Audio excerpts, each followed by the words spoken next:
El Seminario Universitario de Gobernabilidad y Fiscalización se honra en ofrecer este evento panel que el coordinador de nuestro seminario, el doctor Alfredo Adam, quien preside la mesa, se va a permitir presentar hasta ustedes algunas ideas de las actividades del seminario. Desde luego acompañan al doctor Adam en la mesa de honor el licenciado don Francisco Suárez Dávila, que será uno de nuestros principales panelistas, junto también con la principal intervención del contador público certificado José Becil, presidente del Instituto Mexicano de Contadores Públicos, y del licenciado Mauricio Martínez Damesa, socio del área fiscal de la firma Deloitte en México. Pero antes de que yo tenga el gusto de presentar la semblanza de nuestros distinguidos panelistas, le pediría al doctor Alfredo Adam que sea tan amable de dirigirnos un mensaje, al tiempo que recibimos con un aplauso de bienvenida al señor director de nuestra Facultad de Contaduría y Administración, maestro Tomás Rubio. Bienvenido, maestro.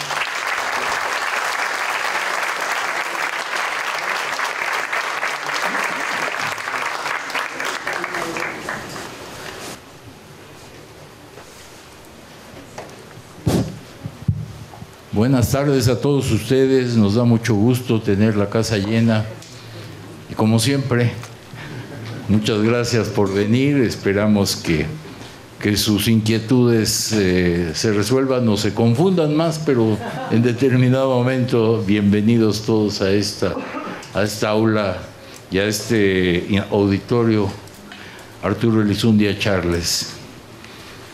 Brevemente me referiré a esto. El Seminario Universitario de Gobernabilidad y Fiscalización fue creado por acuerdo del rector, doctor José Narro Robles, en septiembre de 2014, estableciendo que nuestra Facultad de Contaduría y Administración sería su sede permanente a fin de promover la investigación y divulgar en la comunidad universitaria los dos conceptos temáticos de su denominación y otros muchos relacionados y afines. Así, en los primeros 3 años de nuestra vida académica, hemos realizado 19 conferencias y mesas de discusión sobre temas de fiscalización y Sistema Nacional Anticorrupción, reforma energética y nueva estructura de Pemex, norma de información financiera en México y en América Latina, ética pública, gobernabilidad en México ante los desafíos globales, aspectos sucesorios de las empresas familiares en México, el Tratado de Libre Comercio y la Industria Cinematográfica Mexicana, empeños no lucrativos con enfoque social, control interno y rendición de cuentas, entre otros, más un ciclo de 5 conferencias en el Senado de la República sobre la cultura de la integridad en el combate a la corrupción. Este seminario ha trascendido no nomás de la facultad, sino nos está dando la oportunidad de llegar a muchos más lugares de los que pensábamos en un principio. Para contribuir a su difusión entre el público en general, fundamos la serie de cuadernos de gobernabilidad y fiscalización, en las que hemos editado 15 cuadernos y 2 más en prensa, además de los que hemos publicado ya 2 libros. Hoy tenemos el gusto de ofrecer a todos ustedes esta mesa redonda, la reforma tributaria de Estados Unidos, reacciones y posibles efectos en México, con la participación de 3 distinguidos expertos, sumándonos a la declaración 2017 de la UNAM, emitida por el rector doctor Enrique Graue, y todos nuestros directores ante las primeras declaraciones del presidente de Estados Unidos, Donald Trump. Es urgente, entre comillas, es urgente superar la emergencia, sentar las bases de una estrategia de largo plazo para reducir la desigualdad social y fortalecer el respeto a los derechos humanos. Le pido a Jorge Barajas, nuestro secretario ejecutivo, que secretario técnico, ya te subí, que por favor presente a nuestros panelistas. Gracias, doctor. Con mucho gusto. Bueno, este tema de gran interés y de indudable trascendencia en nuestra economía nacional va a ser tratado sucesivamente en forma de panel para una discusión posterior. Y en primer lugar escucharemos al licenciado Francisco Suárez Dávila, enseguida el licenciado don Mauricio Martínez hará uso de la palabra, después de escuchar la ubicación general. El embajador Suárez Dávila nos hará sobre la problemática que da tema a este evento. El licenciado Martínez de Mesa, con su experiencia en la atención de empresas internacionales en México y por su experiencia misma en Estados Unidos, nos ofrecerá su autorizado punto de vista, y finalmente escucharemos la opinión del Instituto Mexicano de Contadores Públicos por voz de su presidente, don José Becil. Tengo el gusto de presentar al licenciado Suárez Dávila, que es licenciado en Derecho por la UNAM y maestro en Economía por la Universidad de Cambridge. Conocemos la vasta experiencia de servicio a nuestro país del licenciado Suárez Dávila. Fue embajador extraordinario y plenipotenciario de México en Canadá y embajador ante la Organización para el Comercio y Desarrollo Económico, la OCDE, en París. Se desempeñó como subsecretario de Hacienda y Crédito Público y anteriormente como director financiero de Nacional Financiera, gerente general de Asuntos Internacionales del Banco de México, además de que sirvió también al país como representante nacional en la Cámara de Diputados hasta en 2 ocasiones. Actualmente presta su asesoría como consejero de diversas instituciones y desde luego suma a esta vastísima experiencia de aportaciones una vasta actividad académica y docente en nuestra máxima casa de estudios, en donde además también se desempeñó como presidente del patronato universitario y extiende su sapiencia y su sabiduría a otras facultades, no solamente la suya, sino en otras instituciones académicas. Nos da mucho gusto también destacar que el Seminario Universitario de Gobernabilidad y Fiscalización ha tenido el honor de recibir al licenciado Suárez Dávila en eventos anteriores, escuchando sus puntos de vista, por lo cual también ha sido designado miembro académico fundador de la Academia Universitaria de Fiscalización que el Seminario Universitario de Gobernabilidad patrocina en este evento. Señor embajador, si es usted tan amable.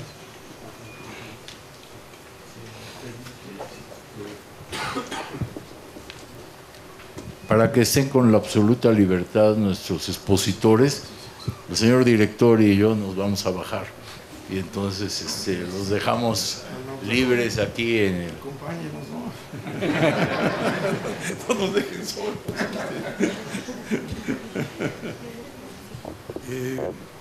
Señor director, maestro Rubio, maestros, compañeros universitarios, agradezco mucho la gentil invitación de mis amigos Alfredo Dam y Jorge Barajas a volver a participar en otro foro de este prestigiado seminario.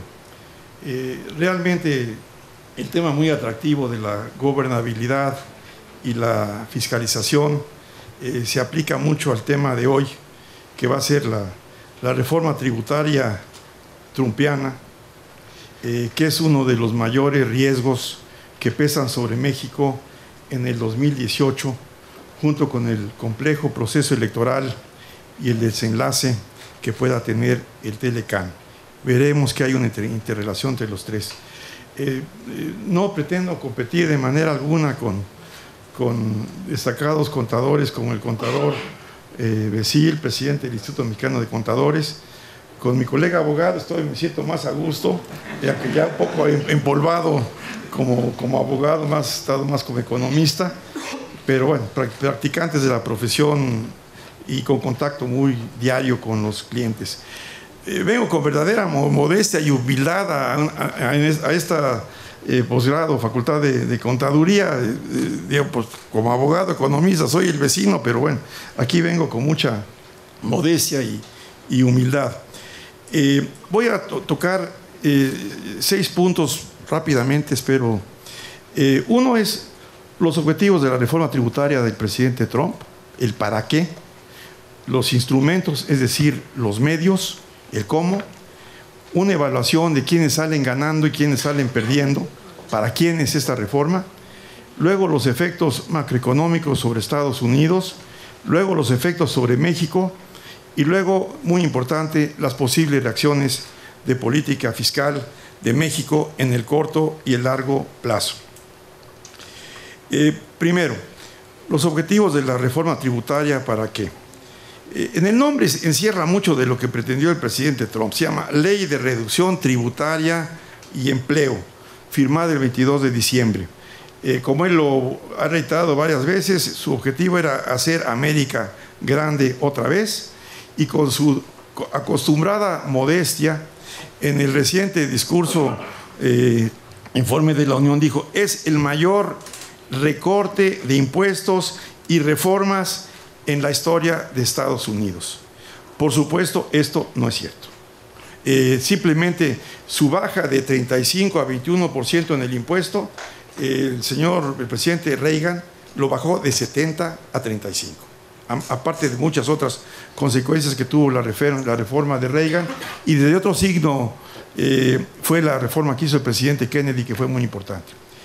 El presidente Trump persigue 4 objetivos expresos: ayudar impositivamente a la clase media, simplificar el sistema tributario, hacer crecer la economía americana y hacer a Estados Unidos más competitivo, y no agregar a la deuda y al déficit fiscal, que son ya de por sí grandes. Como ustedes verán, no cumple prácticamente ninguno de los objetivos.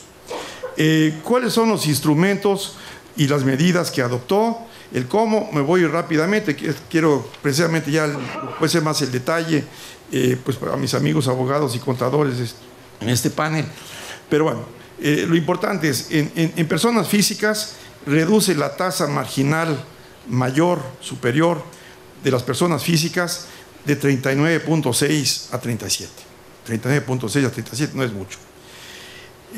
Sí establece, duplica las deducciones básicas a los individuos. La deducción básica, esta es generalizada, de $6,500, vamos a decir 120,000 pesos, a $12,000 para las personas físicas. Esto lo que significa es, y esta deducción básica la duplicó.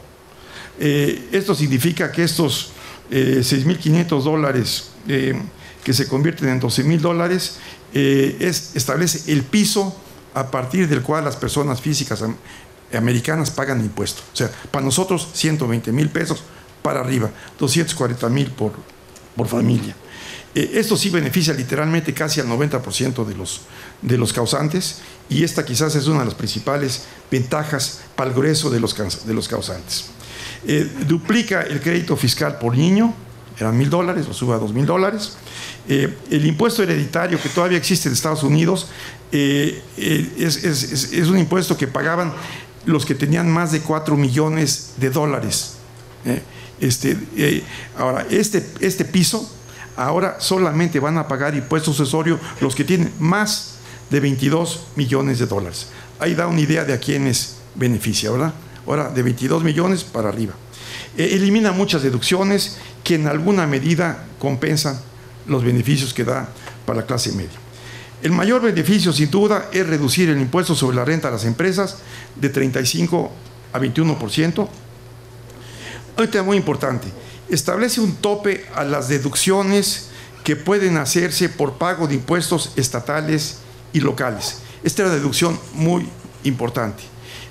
Al quitar esta deducción sobre impuestos estatales y locales, que de hecho te sale un tope de $10,000, estas deducciones afectan sobre todo casualmente a los estados demócratas más importantes y más prósperos de Estados Unidos: California, Nueva York y Nueva Jersey.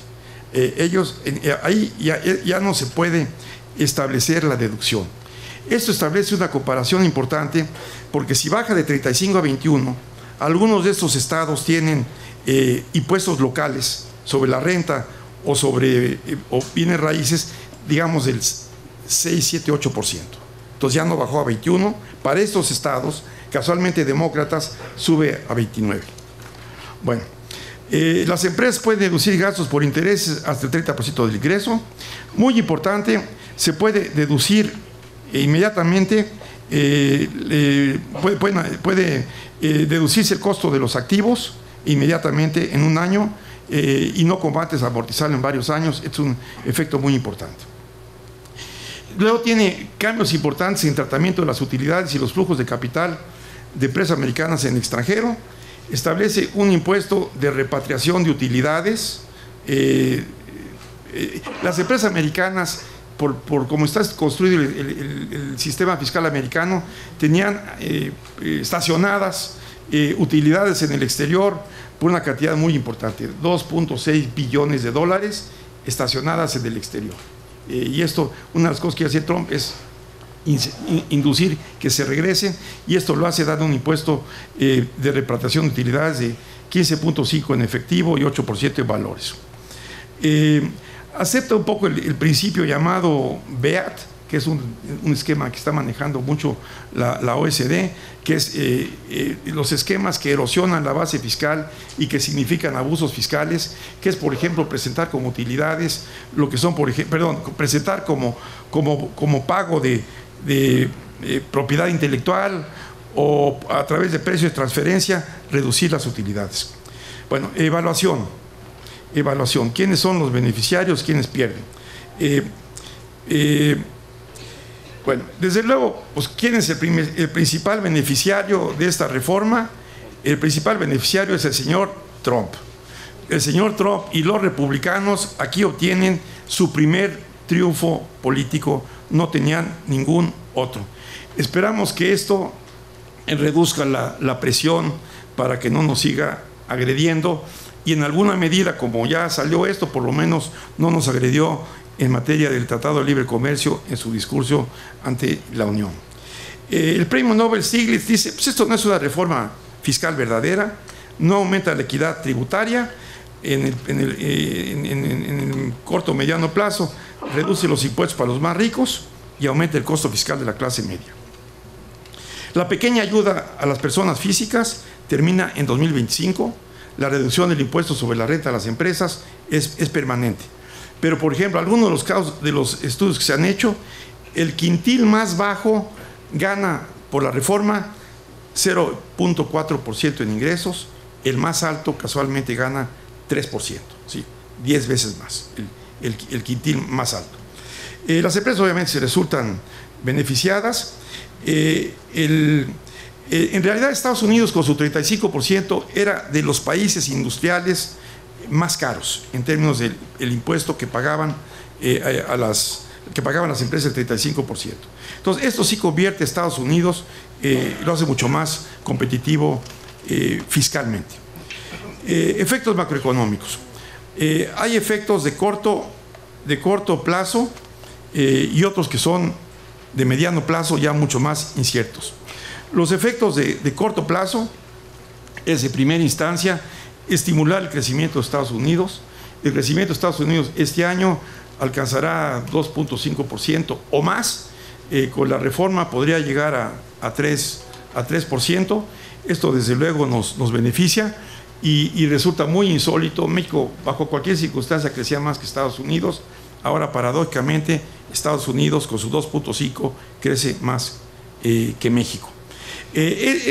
Toda esta situación y los preámbulos y demás habían apoyado un auge sin precedente, un auge prolongado sin precedente de la Bolsa Americana de Valores. Bueno, solo con las caídas de estos días, esto ya cambió.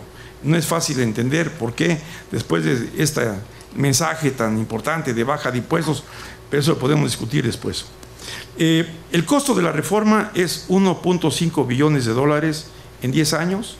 El efecto sobre el déficit es también más o menos de esta magnitud, y muchos de los economistas dicen que va a ser mayor. Los defensores de esta reforma dicen que lo que pasa es que la baja de impuestos genera más crecimiento, el mayor crecimiento estimula más ingresos y esto, las medidas fiscales, y esto compensa las bajas de los impuestos. La mayor parte de los economistas serios dice que esto no es el caso, es lo que en inglés se llama supply side economics, es decir, que la economía hay que estimular la oferta. Aquí este efecto no se da, puede darse cuando una economía está en situaciones de recesión o de fuerte subempleo. Cuando Estados Unidos está creciendo muy rápidamente y además hay una situación muy apretada en el mercado laboral, una baja de impuestos no significa mayor inversión. Lo que dicen mucha gente es una baja de impuestos, si no hay para dónde o no se requiere invertir más, esto va a los dividendos otra vez de los accionistas. No va. Ahora, una economía cercana al pleno empleo que está dándose, significa que aumentan las presiones inflacionarias y esto tarde o temprano hará que la Reserva Federal aumente la tasa de interés. Hay que separar cuál es el efecto de estas medidas sobre la cuenta de capital de Estados Unidos frente a lo que es el efecto sobre la cuenta comercial, exportaciones, importaciones. Lo que va a suceder por este efecto de mayor crecimiento es que aumentan las importaciones de Estados Unidos. ¿Y esto qué significa? Que aumenta el desequilibrio comercial de Estados Unidos, el déficit comercial. Esto, evidentemente, el señor Trump no acaba de entender economía, él quiere bajar el déficit comercial, esta medida no baja el déficit comercial. Si una economía crece más, importa más y significa que tiene un mayor desequilibrio comercial. No entiende, es un manojo de contradicciones y esto eventualmente nos puede poner presión. La cuenta de capital sí se fortalece por esta repatriación de capitales. Y bueno, paso a los efectos sobre México. Efectos sobre México. Yo diría, y ya entramos a temas muy importantes, es prematuro todavía considerar cuáles son los efectos sobre México. Uno es el efecto sobre expectativas y otro es el efecto ya sobre las realidades. Pero sí podemos decir, habrá un mayor crecimiento para nuestra economía si no hay un problema mayor derivado de la baja de la bolsa. Y el Fondo Monetario dijo, le voy a aumentar la tasa de crecimiento que esperamos para México de 2.1 a 2.3% este año. ¿Por qué? Por el efecto benéfico del mayor crecimiento de Estados Unidos. Eso es un pronóstico, pero bueno. Mayores exportaciones, mayor superávit comercial, ya andamos en 70,000 millones de dólares. Entonces ustedes pueden imaginarse ya con eso, está haciendo un escándalo mayúsculo el señor Trump y andamos ya como el cuarto superávit comercial frente a Estados Unidos. Esto nos puede poner eventualmente presiones por este mayor superávit comercial. Podemos esperar un aumento defensivo de la tasa de interés. Hoy el Banco de México ya hizo un primer aumento en la tasa de interés y si esto sigue y si la Reserva Federal sigue subiendo, tendremos que subir la tasa de interés. Nos puede afectar en flujos de inversión extranjera directa, tanto por empresas que digan, ya con esta tasa tan baja de 21 y no 35, empresas norteamericanas pueden decir, voy a establecer mi cuartel general fiscal y productivo en Estados Unidos, pueden regresar corporativos, pueden regresar empresas a Estados Unidos y las que pensaban venir a México o a otros países se irán a Estados Unidos. La repatriación de las tesorerías, estos miles de millones que están fuera, también pueden repatriarse a Estados Unidos. Puede ser que tesorerías que están en México, en Alemania, donde sea, pueden repatriarse. Reacciones y alternativas de política fiscal por parte de México en el corto plazo. Bueno, como ustedes habrán visto, esto puede ser un tema polémico aquí, varios líderes, grupos empresariales, analistas han planteado, hay que hacer una reforma espejo, urgente, bajar el impuesto sobre la renta a las empresas, porque no estamos allá en 30 y Trump está en 21, entonces eso yo creo, sería un grave error apresurarnos, no debemos apresurarnos. Hay incertidumbres, hay cuestiones no bien definidas, hay que ver cuáles son las reacciones concretas en los actores económicos. hay que analizar cuál es el efecto neto de las reformas. La disminución de la tasa de 35 a 21 no es tal. La tasa efectiva americana ahorita es de 18%. Y además, como ya señalamos, si uno ya no deduce el impuesto en Nueva York, pues eso lo agrega, ya no es 21, es 29. La tasa en México para grandes empresas tampoco es 30, por distintos mecanismos que hay de ilusión, manejo fiscal, etcétera.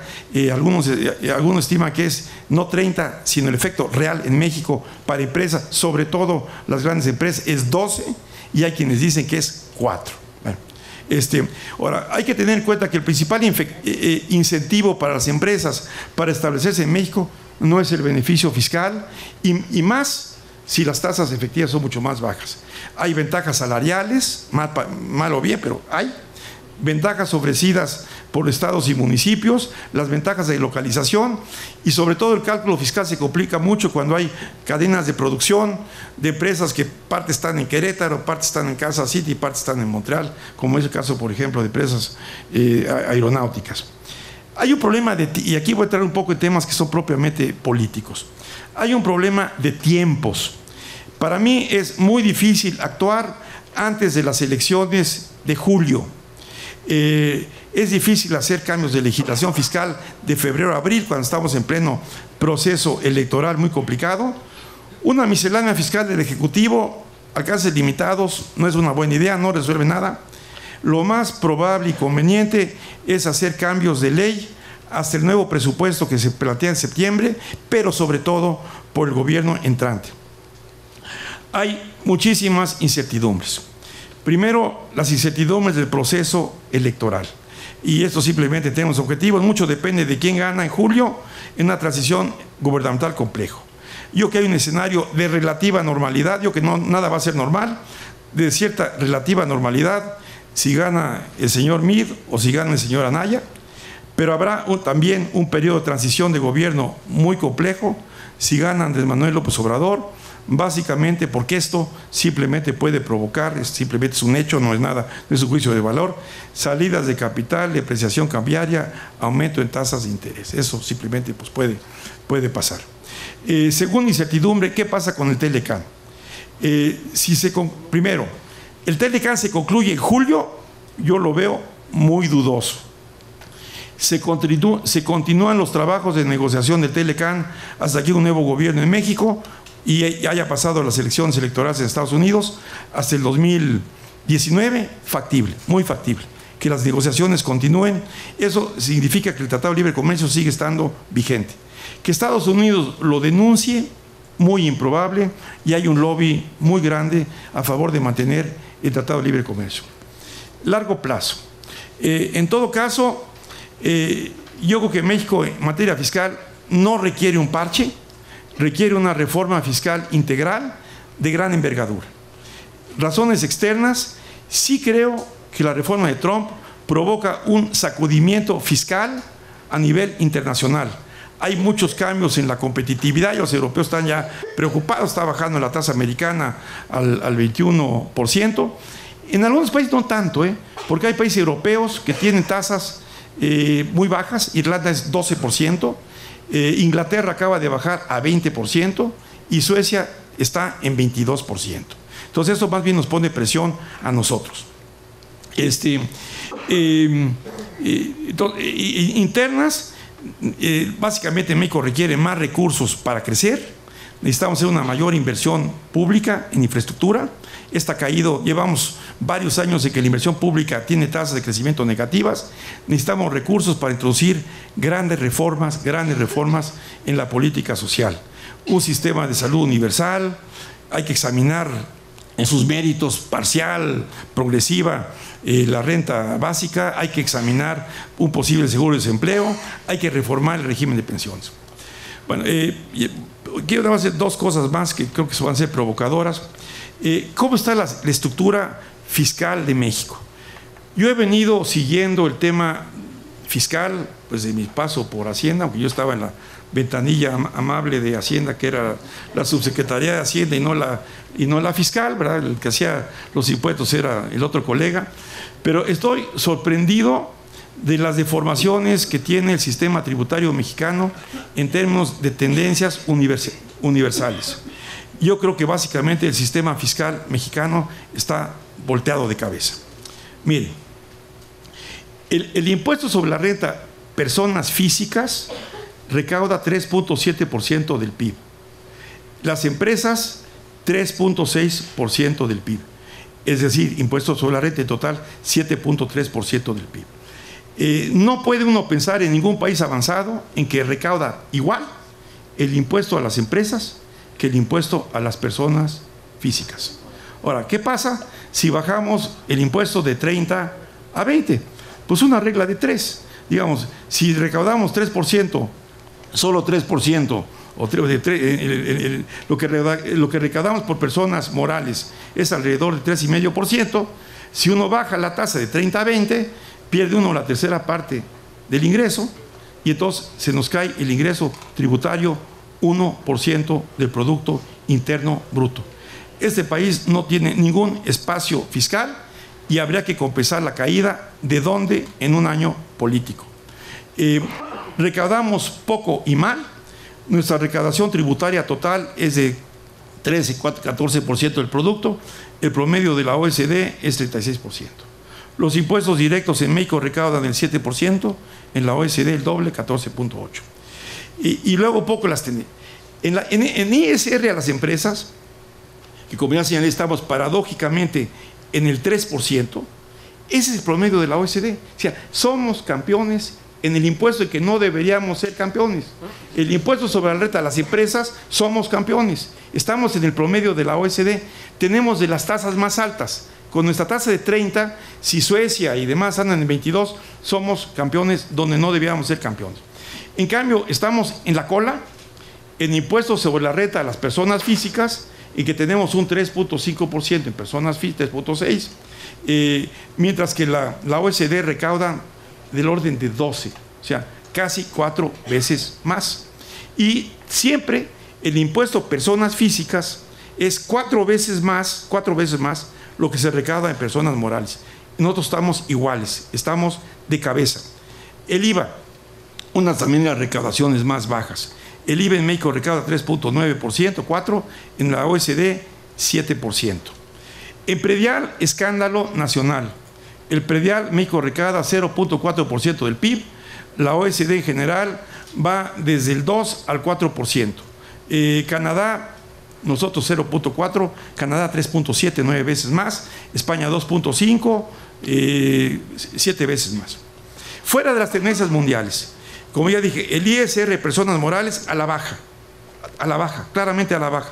La tasa promedio en 2000 era 32%, ahora baja a 24%.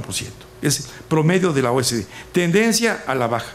Personas físicas, al revés, son altas y a la alza. ¿Por qué? Porque personas físicas es el impuesto que debe recaudar más y es el impuesto que ayuda más a la progresividad, es decir, a combatir la desigualdad. El IVA tiene mundialmente un pico de recaudación. El promedio de las tasas aumentó de 17,6% a 20%. 10 países tienen tasa arriba de 22%. En América Latina, Argentina, Brasil están arriba del 20% y también Chile. O sea, somos una anomalía fiscal. Bueno, si puedo terminar para ser un poco más provocador. Entonces, rasgos de una posible reforma fiscal. No el espejo, no, eso no es serio. Vamos, porque bajó Estados Unidos, pues órale, ganancia de pescadores, yo también bajo. No, eso no se puede hacer solo, porque tenemos un problema fiscal serio. Yo que el impuesto sobre la renta de las empresas debe de bajar en términos de tendencias internacionales a niveles por ahí del 20%, 25%, sin duda. Meter un impuesto, un beneficio de la inversión por depreciación acelerada, aumentar la progresividad de personas físicas para recaudar más y corregir la desigualdad en uno de los países más desiguales del mundo. Para colmo, México tiene en América Latina de los pisos más bajos, es decir, trabajadores más pobres pagan impuestos sobre la renta. Es de los pisos más bajos en América Latina y también es de los techos más bajos en América Latina. El IVA, pues ya comenté, el IVA hay una tendencia mundial, obviamente habrá que mantener la tasa básica. Hay que aumentar la recaudación del predial, que es un escándalo, obviamente progresivo, y hay dos impuestos que por lo menos hay que considerar. Es el impuesto sucesorio para ingresos muy elevados, como tiene Estados Unidos, y un impuesto sobre transacciones financieras. Doy un ejemplo que me parece un prototipo interesante de reforma fiscal: Irlanda, que le ha ido muy bien, tuvo un pequeño problema de crisis, pero en un momento dado Irlanda había alcanzado el ingreso per cápita de Inglaterra. Irlanda tiene en impuesto a las empresas un 12%, a la baja, empresas, IVA 20%, y impuestos sobre la renta, la tasa máxima 42%. En conclusión, ya termino, la reforma de Trump efectivamente favorece a los ricos y a las empresas. Sí ayuda a su competitividad. Es un gran triunfo político para él. Beneficia el crecimiento del corto plazo, pero a la larga incrementa desequilibrios comerciales y fiscales y el de la deuda. Presiona al alza las tasas de interés. Tiene efectos todavía muy inciertos. ¿Sabes cuál va a ser la reacción concreta por todas estas situaciones que hay? Pero no se puede en México sobrereaccionar y apresurarnos a hacer una reforma a espejo, para lo cual no hay espacio fiscal ni las condiciones políticas o económicas para hacerlo. Hay que esperar a hacer las medidas en el contexto de una reforma fiscal integral que solamente puede hacer y necesita hacer el nuevo gobierno de cualquier signo que sea. Espero haber contribuido a las ideas y sobre todo haber contribuido a la confusión. Ese problema lo tuve yo también en un tema muy complejo. Espero provocar algunas ideas, algunas reacciones, pero sin duda es un tema central de la gobernabilidad y de la fiscalización, como son todas las reformas fiscales. No hay una que no afecte fiscalidad y gobernabilidad. Ahora, obviamente el señor Trump nos está haciendo la vida más complicada, que ya de por sí era más complicada, y ahora contribuye a hacernos la vida todavía más complicada. Muchas gracias por su atención.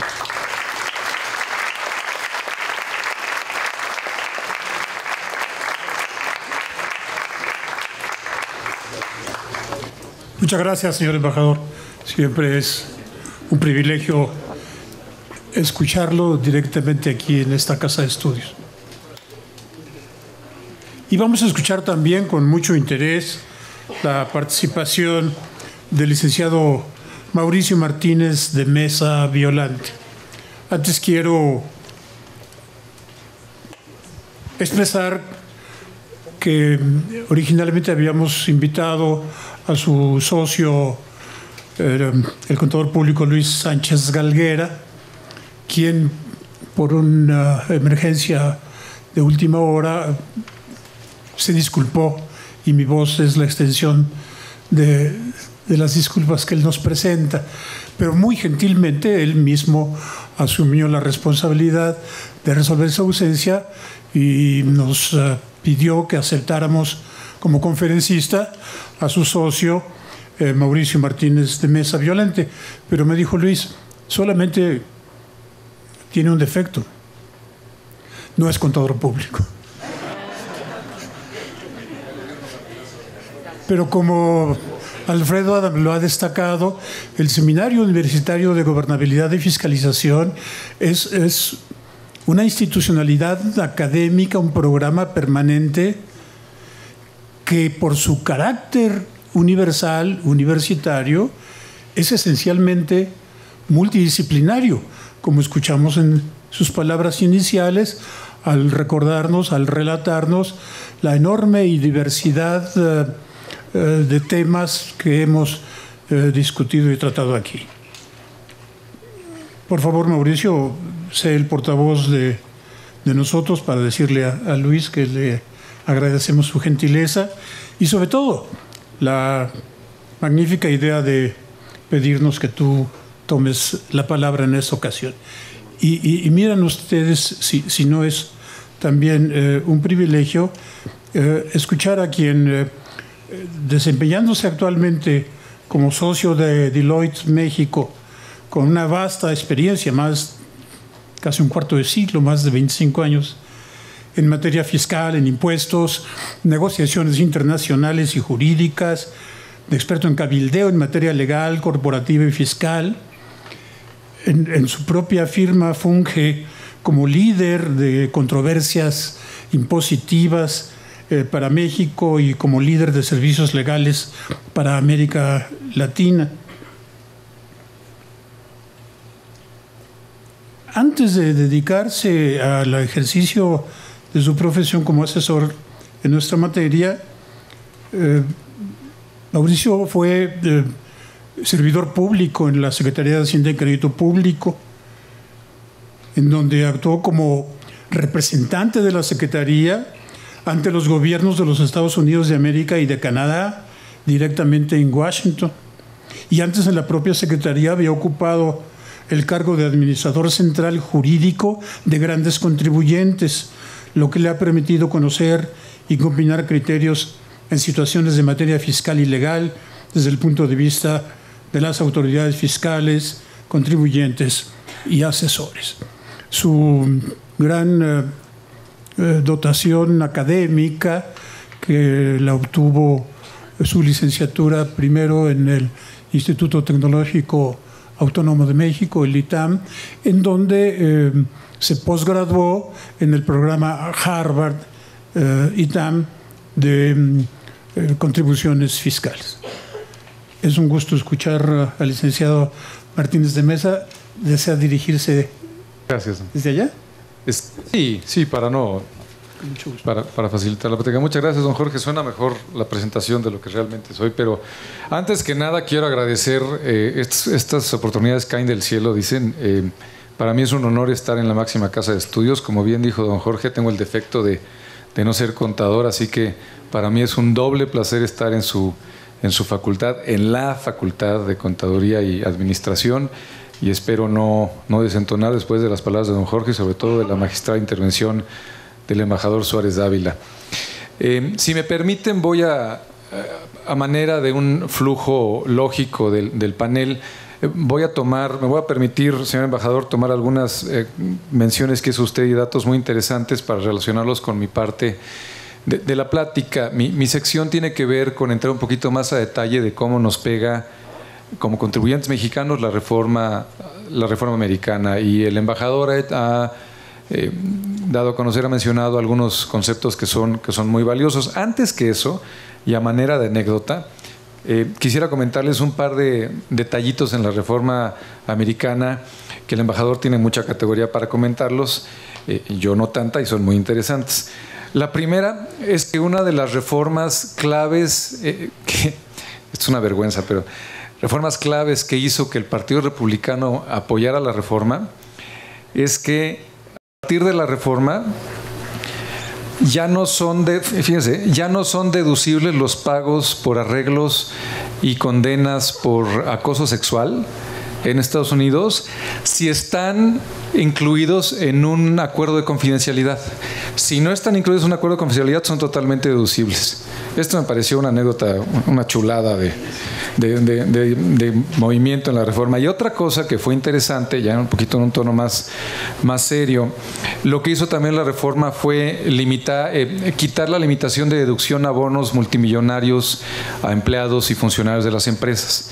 Esto también tuvo mucho que ver con un convencimiento de muchos legisladores republicanos para que pasara la reforma, porque muchos de los grupos de poder que apoyan a este partido en particular son accionistas y funcionarios de empresas que pagan bonos multimillonarios, y hasta antes de la reforma existía un límite a esa deducción. Una de las cosas que hace la reforma es quitar ese límite para que los bonos sean totalmente deducibles sin importar el monto. Si me permiten, va a ser necesario que haga una pequeña recapitulación, por lo menos a nivel de referencia de algunos de los conceptos que nos explicó el embajador. A nivel de regulaciones domésticas, y simplemente como resumen, se reduce la tasa del 35 a 21, se elimina el impuesto mínimo alternativo, que si ustedes recuerdan es un impuesto que funcionaba un poquito como el YETU, que también tuvo su santa sepultura hace varios años, gracias a Dios. Que es un impuesto que garantiza que quienes no generan un mínimo de utilidad gravable en impuesto de la renta, paguen de todos modos un impuesto de control a las arcas públicas. Eso se eliminó en Estados Unidos y por lo tanto no importa el límite de base de utilidad que tenga el contribuyente en Estados Unidos. Si esto no genera un impuesto, no pagará un impuesto en sustitución.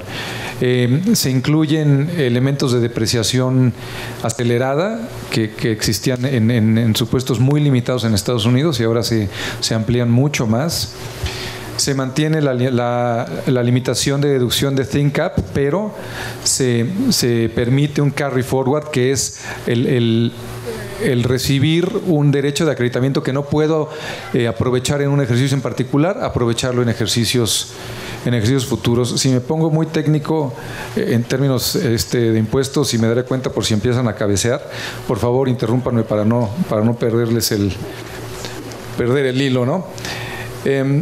La parte internacional de la reforma, que también mencionó el señor embajador, es en donde nos vamos a centrar para efectos de la sección de la plática de su servidor.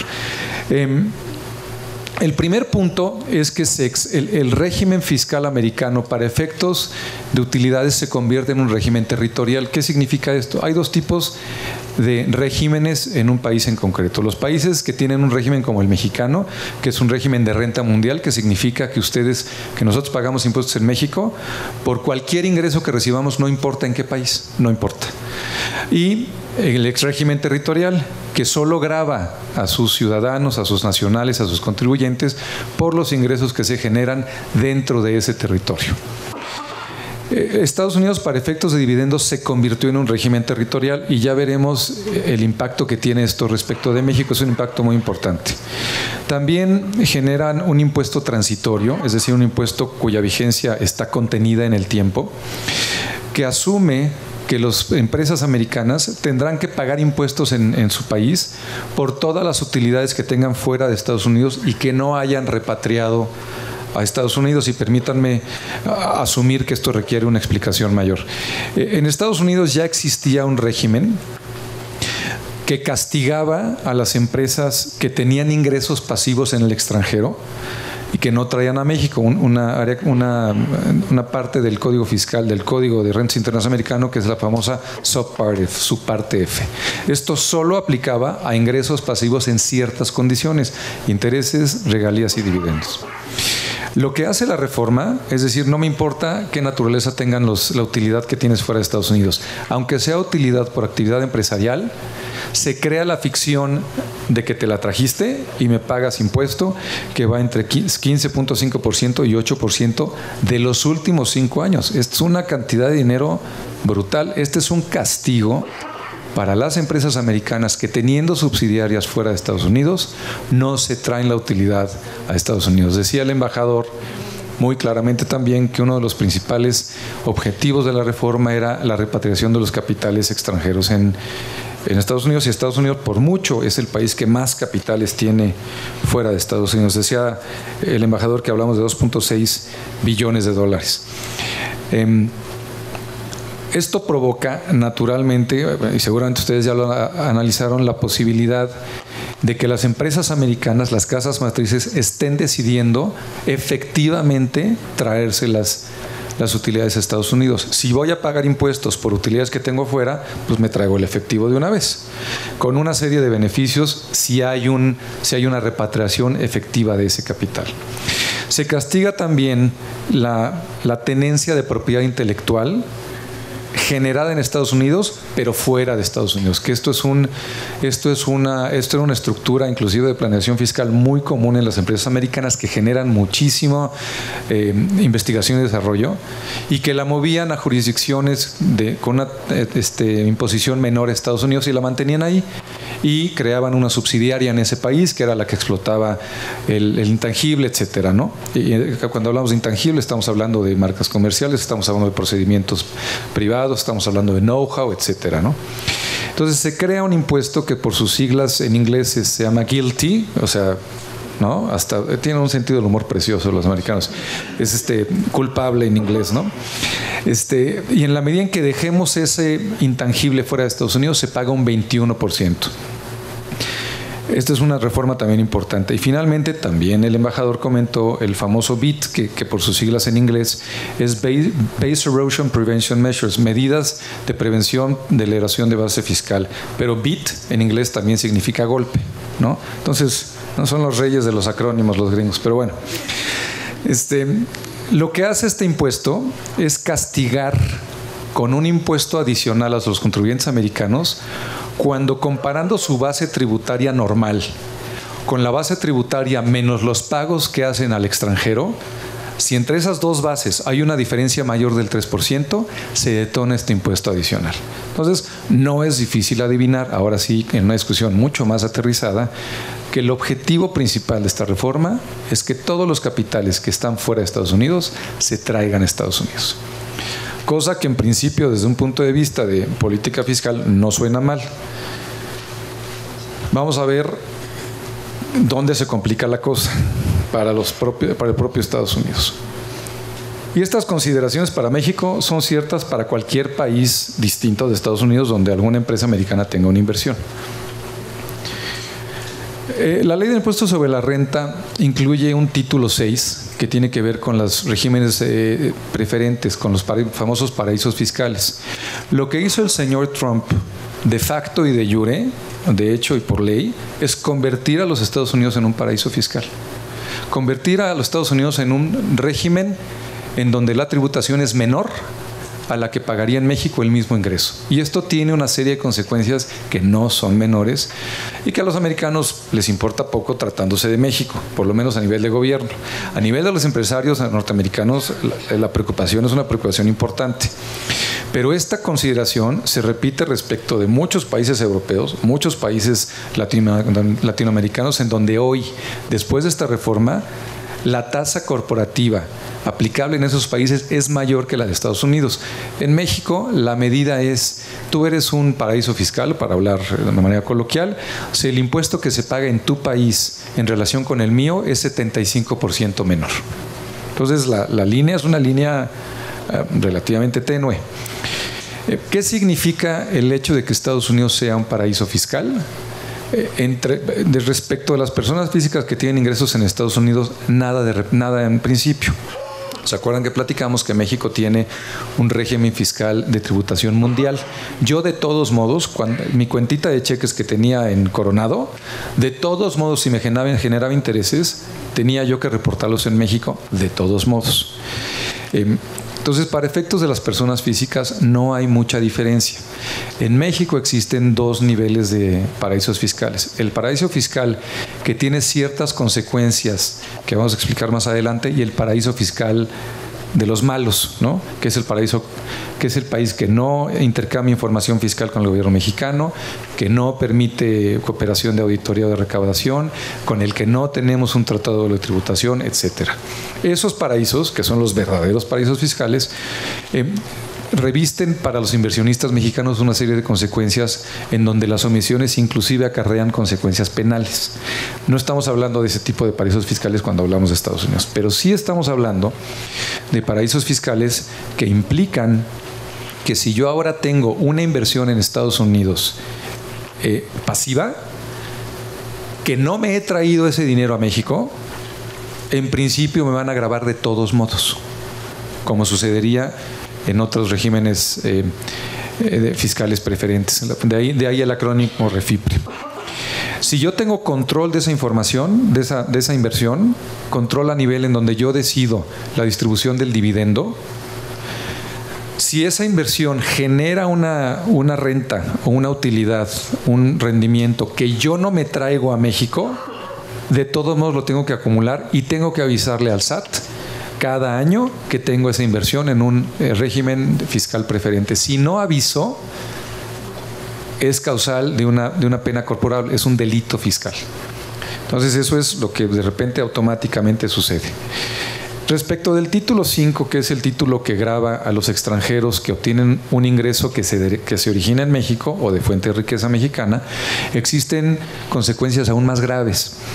La ley del impuesto de la renta castiga con una tasa de retención del 40% a los pagos hechos a un régimen fiscal preferente. Existe el riesgo de que varios de estos pagos que se hagan de una subsidiaria mexicana a una casa matriz americana estén sujetos a esta tasa. Tómenme este comentario con con cierto cuidado porque existen ciertos elementos que hacen que no sea necesario aplicar la tasa del 40%, pero en principio tasas de retención mexicanas para Estados Unidos que van del 5 al 10 al 15 cuando mucho, ahora se pueden convertir en tasas del 40%. Respecto del título 1, que es el título que define el régimen fiscal de las personas morales mexicanas, también existe un problema. El primer problema es, y esto es algo de lo que nunca nos habíamos tenido que preocupar, el BIT famoso, este impuesto especial en donde se comparan las tasas, las bases fiscales, cuando se detona en Estados Unidos, es un impuesto que cuando yo, como empresa que tengo una inversión en Estados Unidos y me paguen un dividendo, ¿tengo derecho a acreditar ese impuesto o no? No está claro. El peor escenario de esto, para no enredarnos mucho con el tema, es que se tenga que pagar por mi subsidiaria en Estados Unidos, y créanme que hay varios grupos mexicanos que tienen subsidiarias en Estados Unidos, grupos muy importantes.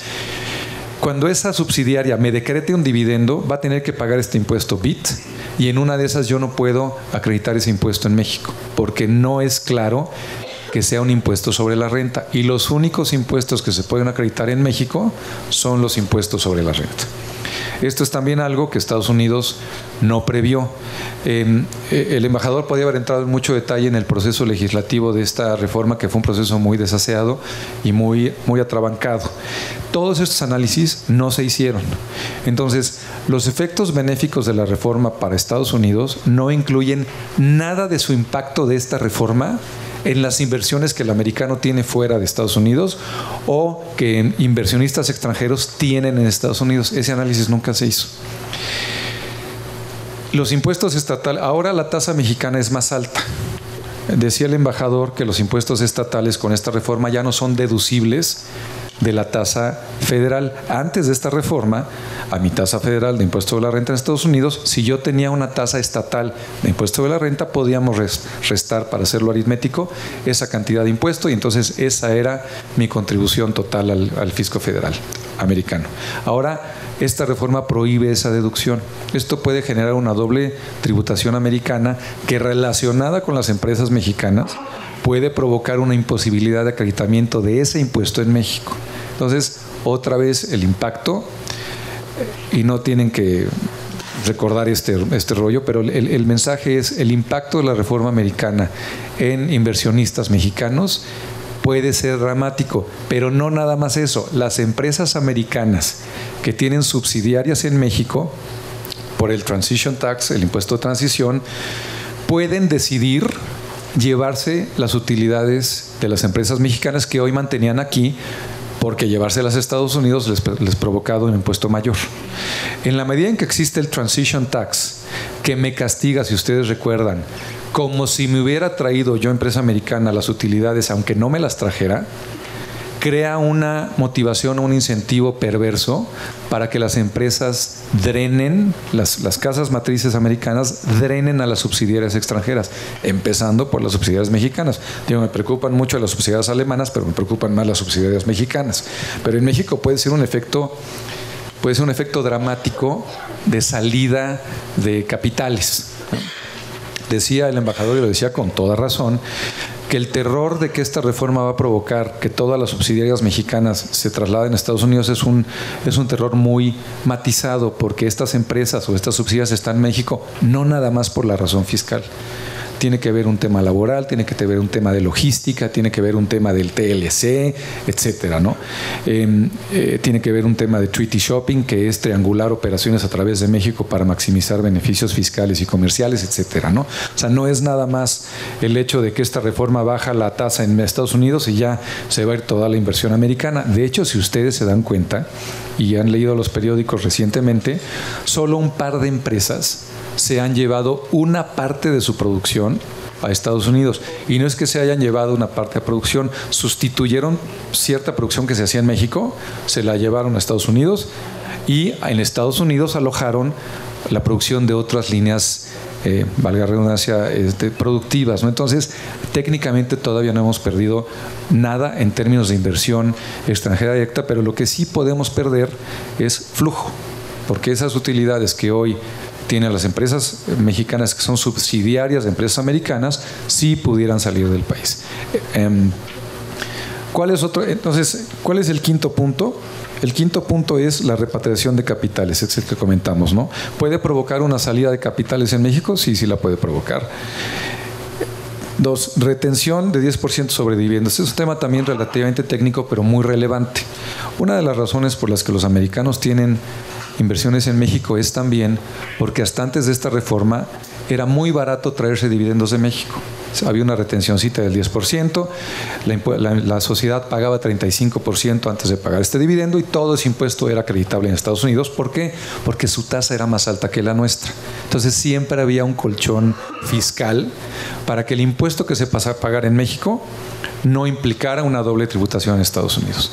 Como ahora las cosas se voltearon y su tasa corporativa es menor y nuestra tasa es mayor, un dividendo que en México paga 35% más una retención del 10%, por una simple regla aritmética, ya no va a ser posible su acreditamiento total a la hora de que la empresa se traiga ese dinero a Estados Unidos.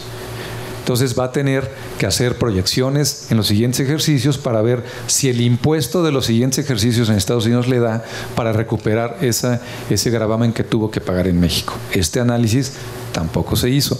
Y estamos mencionando a México porque es el que más nos interesa, pero multipliquen este conflicto por tantos países como inversiones tenga ese contribuyente americano concreto y que esos países tengan una tasa corporativa mayor a Estados Unidos, que hoy ya no es tan difícil, al 21%. Otro problema, la enajenación de acciones. Antes de esta reforma era claro que por el Tratado de Doble Tributación, una enajenación de acciones mexicanas por un americano tenía un tratamiento sumamente benéfico porque solo se pagaba impuestos sobre la utilidad.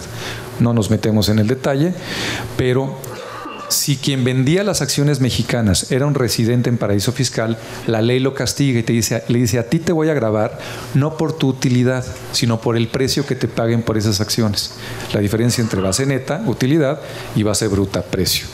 Esa diferencia, colegas, es dramática en la mayoría de las operaciones. Dramática. Si los americanos que vendan acciones en México, es decir, si los americanos dueños de empresas mexicanas quieren vender acciones de esas empresas y el efecto fiscal es que paguen impuestos sobre el precio que les paguen sobre esas acciones, si esta es la consecuencia, las operaciones de venta de acciones mexicanas se pueden parar en seco, porque el impacto fiscal del inversionista va a ser brutal. Todas estas consideraciones, si hubiera aquí un colega mío de Pricewaterhouse o un colega mío de otro despacho, pudiera tener otras conclusiones. Son análisis que se están haciendo apenas. La reforma es una reforma que francamente nos tomó un poquito a todos con los dedos en la puerta y estos análisis son muy delicados. En principio, nuestras conclusiones van por este lado. Y estos son análisis que nuevamente ni el gobierno de Estados Unidos ni los inversionistas de Estados Unidos habían hecho antes de pasar la reforma. ¿Por qué se cayó la bolsa americana hoy y de paso la mexicana, by the way, y el dólar, ¿no? El precio en relación con el dólar? Porque los inversionistas americanos ya se dieron cuenta de una cosa y se dieron cuenta de esto en 2 semanas. Esta reforma provoca un exceso de efectivo en la economía americana. Ese exceso de efectivo es claramente inflacionario, claramente. Hay demasiado dinero circulando, demasiado. Esas noticias que Trump dio de que las empresas aumentaron 15% los sueldos a los trabajadores al tercer día de que entró en vigor la reforma, lo que provoca en el psique del inversionista, que tiene menos espina que una bacteria, es que pensaran que si eso va a suceder en todas las empresas americanas, la economía americana se va a inundar de efectivo. ¿Cuál es el efecto? El efecto es que se presume un aumento de tasa de interés, y si se prevé un aumento de tasa de interés, los inversionistas, y el embajador tiene mucho más experiencia que yo en estas discusiones, lo que hacen es cambiar su inversión. Entonces, en vez de invertir en acciones de las empresas que no sé si están infladas, me voy a mercados de otro tipo, ¿no? Entonces, por eso se cayó la bolsa.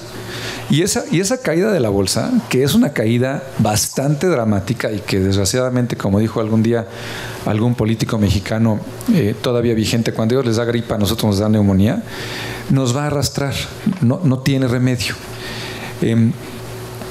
Y esto es una reacción natural a una reforma fiscal planeada al vapor, sin tomar en consideración elementos macroeconómicos, elementos financieros, sino simplemente cómo beneficia en el bolsillo de manera inmediata al electorado americano. Y no a la clase media. Hay un sector del electorado americano que no se ve beneficiado por esta reforma, que es, como de costumbre, la clase media. Los millonarios se hacen más millonarios, como sucede en muchos países, y los pobres se les ahorra un impuesto que de todos modos tampoco les pegaba demasiado. El otro día Trump presumía que el impacto de la reforma en una cajera de una tienda de conveniencia de Estados Unidos le permitía pagar su suscripción a Costco de $1.50 ya sin gastar de más. Ese era el impacto de la reforma, y eso es lo que estos cuates cacarean, ¿no? Yo termino mi intervención con un mensaje que es importante que tengamos y que hace eco de los comentarios que hizo el embajador. Es muy prematuro saber cuál es el verdadero impacto de esta reforma. Es muy prematuro. Hay elementos que nos permiten proyectar por dónde nos puede doler. No, quiero ver si no me paso. Por dónde nos puede doler. Pero será mucho más interesante ver cómo el mercado americano comercial y financiero reacciona a esta nueva administración de la riqueza, por citar ¿no? Por citar otros sexenios, pero puede ser un efecto dramático. El embajador hablaba de un déficit. Hoy se está discutiendo el presupuesto del ejercicio gubernamental en Estados Unidos. Si se acepta como se presentó por el Partido Republicano, el déficit es de 1.15 trillones de dólares. Lo que esto significa es que este señor pasó una reforma que baja dramáticamente la recaudación sin importarle fuentes alternativas de recaudación, y por eso el embajador decía con toda razón nuevamente que en México eso no lo podemos hacer. Nosotros no aguantamos esa prueba de tensión. La ley del impuesto de la renta es una de las leyes más gravosas del mundo. La recaudación en México está a niveles de récord para efectos de México. Ya vimos que en la OCDE no pasamos ni a la segunda vuelta, pero para efectos mexicanos la recaudación está a niveles tope, y sin embargo la deuda pública del PIB está en los niveles más altos en no sé si 10 o 15 años, en un tema dramático. Lo que eso significa es que nuestro país, drenándonos a los contribuyentes, todavía no tiene ingresos para pagar lo que cuesta operar el gobierno y este país. Y Estados Unidos, como tiene un colchón financiero mucho más interesante, se puede dar el lujo de hacer esta reforma y vivir con un déficit de 1.15 trillones de dólares, que son, a ver, señor embajador, usted, 1.5 trillones de dólares son 1.5 millones de millones de dólares, ¿no? Ni Cristiano Ronaldo vale esto, para acabar pronto. Entonces, por eso en México no podemos hacer una reforma espejo. Por eso quien pide eso es alguien que ha hecho un análisis muy superficial, si no es que motivado por razones más políticas que fiscales y financieras. Yo con esto termino y les agradezco mucho atención y estoy a sus órdenes.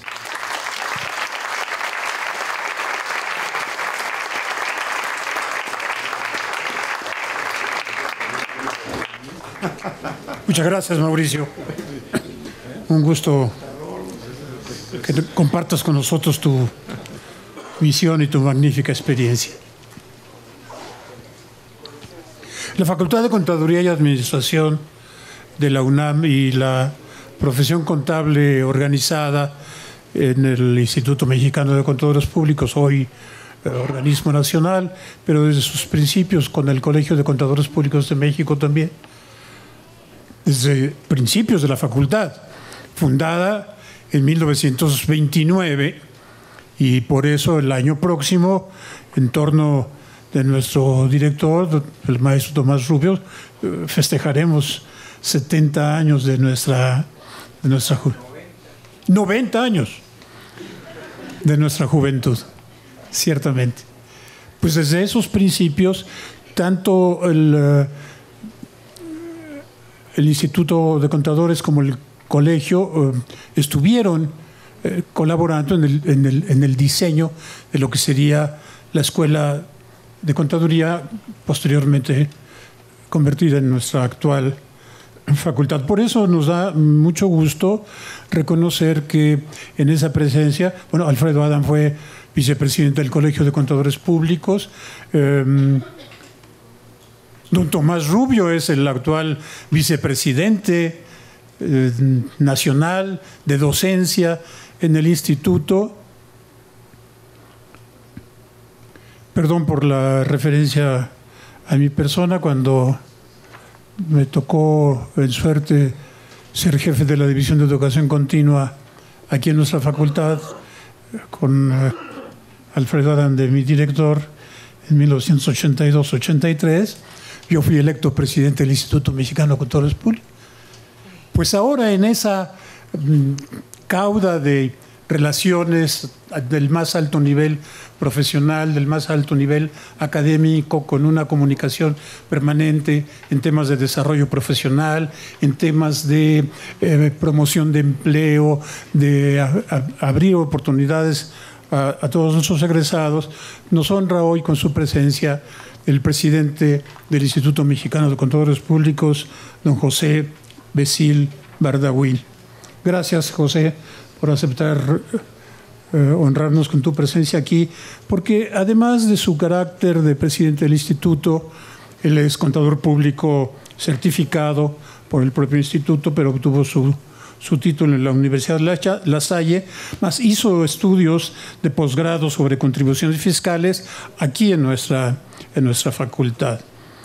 Y más allá de su permanente contribución a los organismos colegiados, porque fue también presidente del Colegio de Contadores Públicos de la Ciudad de México, presidió la Asociación Mexicana Libanesa de Contadores Públicos de gran prestigio académico, Al-Muhashib. Además de este perfil de gran servicio institucional, José Becil es experto en impuestos.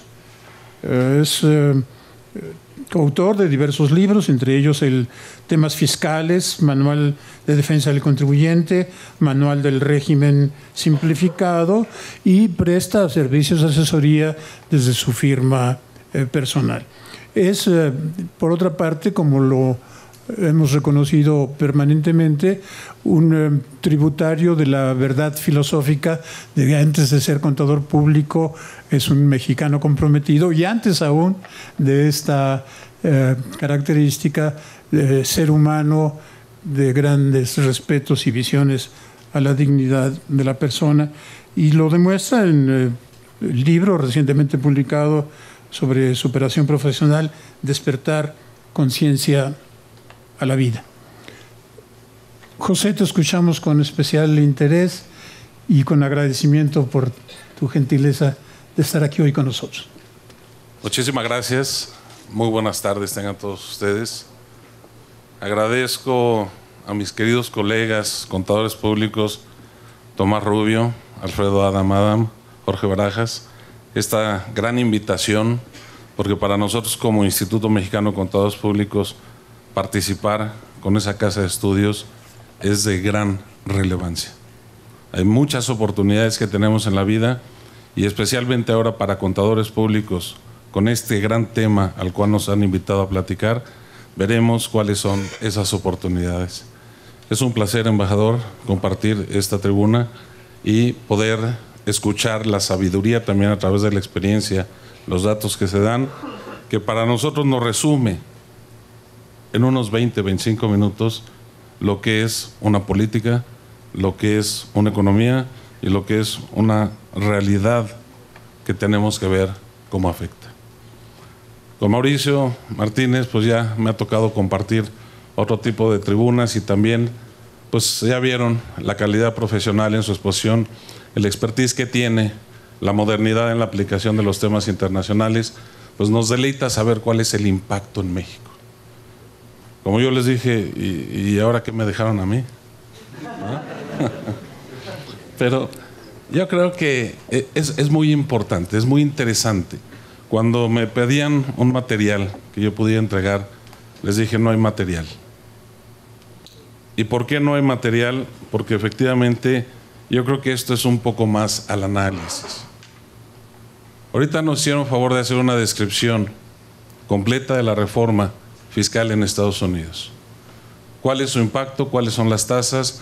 ¿Cómo aparentemente va a impactar a lo que son las empresas, hablemos de México y Estados Unidos, en su misma relación? Y al mismo tiempo en México también vimos cuáles son las posibilidades y los conflictos legales que nosotros pudiéramos tener. ¿Cuál es la realidad de lo que nos pasa a nosotros como mexicanos? ¿Dónde está el grado de confianza? ¿Hasta dónde confiamos realmente nosotros en nuestro país? Y yo creo que hay muchos elementos que cuando las crisis se dan, tenemos nosotros las grandes oportunidades. Y depende de ello hacia dónde esté la mirada. Si la mirada yo me clavo en los problemas, pues entonces no voy a salir de ellos. Pero si yo sé que los problemas están conmigo y están a un lado mío, el problema ahí sigue.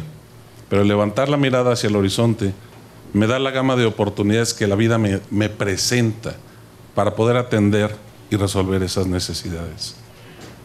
Ahorita Mauricio nos comentó de que cuando Estados Unidos le da gripa, a México le da pulmonía.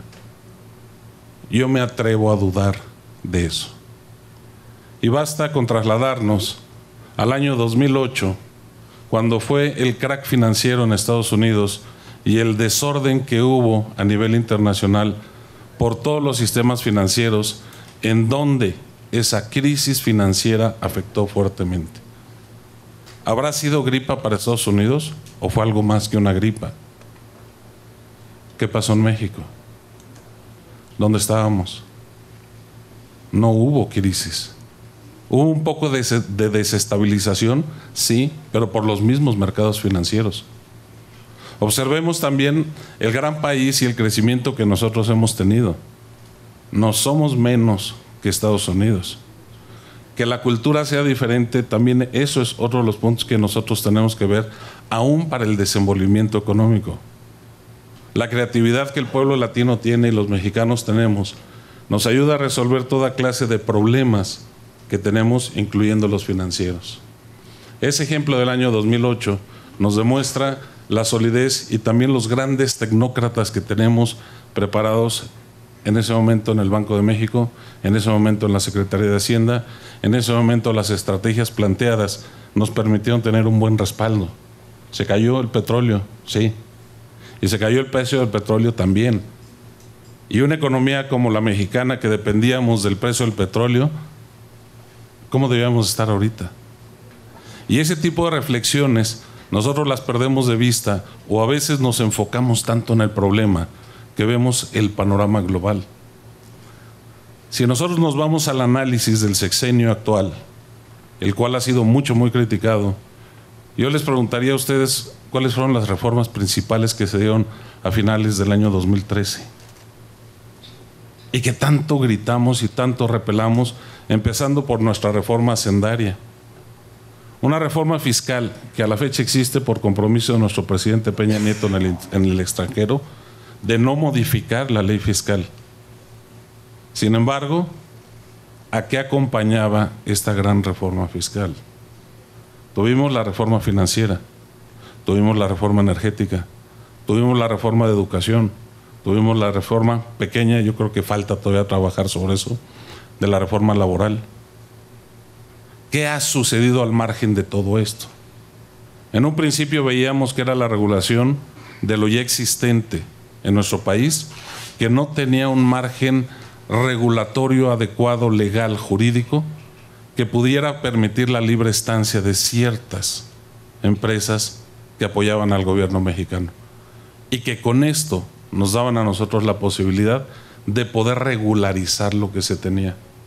Hoy, casi ya para finalizar el sexenio, al valorar nosotros la ley tributaria que tenemos, el impuesto a la renta, podemos decir que es una ley y son un conjunto de leyes enfocadas a la recaudación.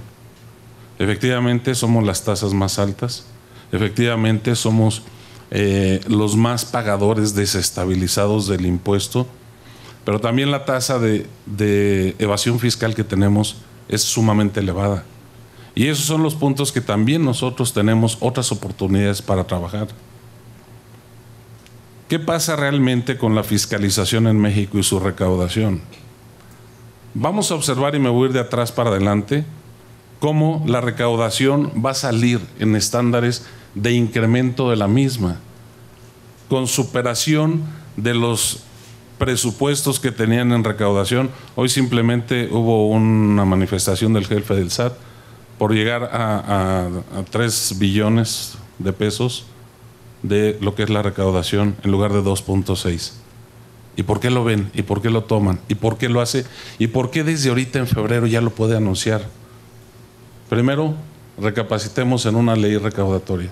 Segundo, el sistema de valoración de los ingresos netos del gobierno son los ingresos recaudados menos las devoluciones.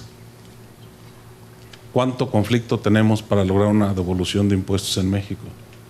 Y esa parte repercute, desde luego, en el flujo efectivo, repercute en las oportunidades financieras que tenemos y ayuda al gobierno a respaldarse económicamente. Nuestro gobierno en estos 6 años de cambio necesitó un respaldo económico directo que tenía que hacerse financiado a través de los impuestos.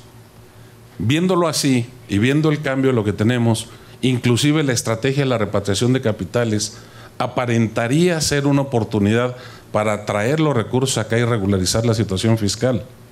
Pero fue tan interesante que ampliaron el plazo. Pero eso fue recursos frescos para México a una tasa del 8%. Un regalo que se estaba haciendo a los contribuyentes para que trajera más dinero acá y pudiera el gobierno mexicano tener mayor respaldo en sus finanzas. Bueno o malo, pues depende del bolsillo de cada quien. Pero si lo vemos desde el punto de vista estratégico de nuestro país, entonces cabe aclarar el aplauso para nuestro gobierno mexicano y ver la oportunidad que tuvo durante estos 6 años a través de la recaudación de mantener estabilidad. Sí tuvimos un poco de caída.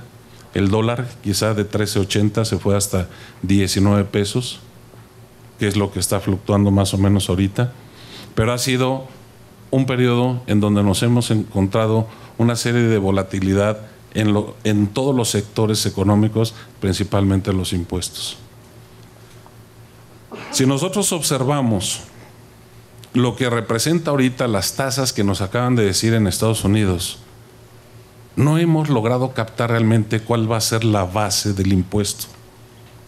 Y para que un efecto en una tasa del impuesto se pueda llegar a dar y conocer la tasa real de una empresa, primero hay que conocer la base. Nos hablaron ahorita de la limitación de deducciones, nos hablaron de la creación de otras deducciones, nos hablaron de la reducción de la tasa, pero ¿cuál es la tasa real que se va a pagar en Estados Unidos? Siendo la reducción de la tasa y compartiendo o comprimiendo las deducciones, la base se hace más amplia y la tasa real puede llegar a ser igual o más alta de lo que se está pagando. Si nosotros lo vemos aquí en México, lo valoraremos realmente por los no deducibles. ¿Cuántos no deducibles hay que hacen que la tasa se vea mucho más alta? Y dentro de lo que se platicó no se habló de lo que era la participación de utilidades a los trabajadores. Y eso nos lleva a tasas reales mayores del 50% sobre las utilidades netas de las empresas. Hay otros factores también muy importantes que debemos de considerar, que es la tecnología. A lo largo, las tasas impositivas serán secundarias, la mano de obra será secundaria. Entre más avance la tecnología, ¿qué es lo que van a buscar? Estar cerca de las materias primas, para que los costos de la transportación no impacten en los costos de producción. Y quizá eso sea lo que rige en un futuro el destino de dónde poner las diferentes empresas a nivel mundial. México sigue siendo atractivo. En México tenemos grandes oportunidades de desarrollo. Si nosotros hablamos de la relación tributaria, porque es parte del tema, pues estamos viendo un sistema electrónico de control fiscal que nos está complicando la vida administrativamente, sí. Y acuérdense todo lo que repelamos nosotros con las facturas electrónicas. Y ahorita, ¿quién repela? Ya nos acostumbramos. Un CFDI 3.3 está complejo, sí, porque hay que meter datos que antes no podíamos para emitir un solo documento. para poder identificar la mercancía o el servicio que estamos recibiendo o que estamos entregando, para ver el aspecto bancario que se está manejando. Quizás si lo vemos así dentro del cumplimiento de obligaciones fiscales, que esa es una debilidad para nuestra profesión, porque el contador público no es cumplidor de obligaciones fiscales, y quizá con ese tema es con el que voy a cerrar mi exposición. Nosotros vemos que hacia donde va es al control del flujo del efectivo y al control de las operaciones comerciales que se tienen en nuestro país. Hace algún par de años salió la disposición, me acuerdo, en el mes de diciembre, donde se decía que las aerolíneas tenían la obligación de reportar en el momento que estaba despegando el avión quiénes eran sus pasajeros, cuántas maletas llevaba, cuál es el peso que llevaba cada maleta y sobre todo cómo había pagado ese boleto cuando estaba despegando el avión. ¿Qué significa esto? Velocidad en información. Claro está que cuando regresa el pasajero de viaje, pues con la misma información que recibe el gobierno, saben a quién pasar a las aduanas y a quién no. Al ver esto, podemos hablar de la capacidad de fiscalización que va a tener la autoridad, porque todo esto contrarresta también a incrementar el ingreso. Si nosotros hablamos de un porcentaje que está alrededor entre un 50 y un 55% de evasión fiscal, lo único que nos va a quedar para evasión fiscal va a ser el efectivo. Y ahorita, a través de los movimientos bancarios, la fiscalización en México, a donde yo creo que vamos a transitar, es al impuesto a la renta sobre flujos de efectivo. Quitar costo de ventas, que está muy lejos, y convertirlo otra vez en compras. Habría que ver qué mecanismos se le van a dar a los activos fijos y cuál sería la filosofía. Pero ahorita con los comprobantes así como están, en automático, para presentar un pago provisional, si está equivocado, a los 5 minutos máximo de haber presentado nosotros el pago provisional, podemos tener el requerimiento por parte de la autoridad con el dato exacto. Mayor capacidad de fiscalización. A mayor capacidad de fiscalización, ¿cuál es la tendencia? Que el ingreso incremente. Y al buscar que el ingreso fiscal sea un ingreso importante dentro del Producto Interno Bruto, al ampliar la base de contribuyentes, por lógico, tiene que haber ajustes en las tasas fiscales. Podemos hablar de una reducción de la tasa del impuesto a la renta, que fue lo que el Instituto propuso, a un 25%, cuidando el déficit fiscal, para el cual también contrapropusimos ampliar la base del IVA y hacerlo general a todo lo que es el consumo. Buscar el ahorro en las utilidades para que la gente pueda invertir y reinvertir en México. Los que son empresarios, que no les cueste tan caro el tener las utilidades y que más bien se pague a través de lo que es el consumo. Quien consuma mucho, que pague mucho. Pero si en determinado momento no tiene el control y la fiscalización adecuada, entonces el mismo SAT perderá los ingresos por parte de los evasores fiscales. Yo creo que en este análisis vamos a entrar ahorita a una vida política en estos 6 meses, hasta que lleguen las elecciones y sepamos quién es el candidato. Vamos a tener una serie de distractores en donde va a prevalecer más el interés político que el interés económico.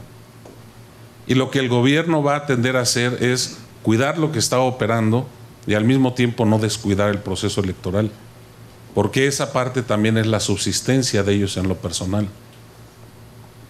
Este proceso acabará en los primeros días de julio y tendremos prácticamente julio, agosto y septiembre para que, de acuerdo a las disposiciones constitucionales, se presente la ley de ingresos el 8 de septiembre al Congreso de la Unión. ¿Qué representa esto? 9 meses, ya el análisis completo del impacto que ha habido de la reforma fiscal en Estados Unidos. Ya podemos tener una mayor concentración de la captación de lo que está sucediendo allá, de lo que puede suceder aquí en México. Y ahorita, si bien las bases de lo que nos platicaron, pues son las bases técnicas y los supuestos que se han llegado a descubrir, sin medir realmente el impacto que tiene esta reforma. Una reforma deficitaria en Estados Unidos. México no quiere ese déficit. Al no haber reaccionado ahorita México con la baja de tasas, al seguirnos sosteniendo, porque ustedes pudieron ver que ya conocíamos la propuesta de reforma fiscal y teníamos los periodos legislativos aquí abiertos para poderlo manejar, pues resulta que tuvimos ahora la oportunidad y la prudencia de nuestro gobierno de no movernos. ¿Que va a pasar un año? Sí, pero el impacto y el movimiento no es tan rápido.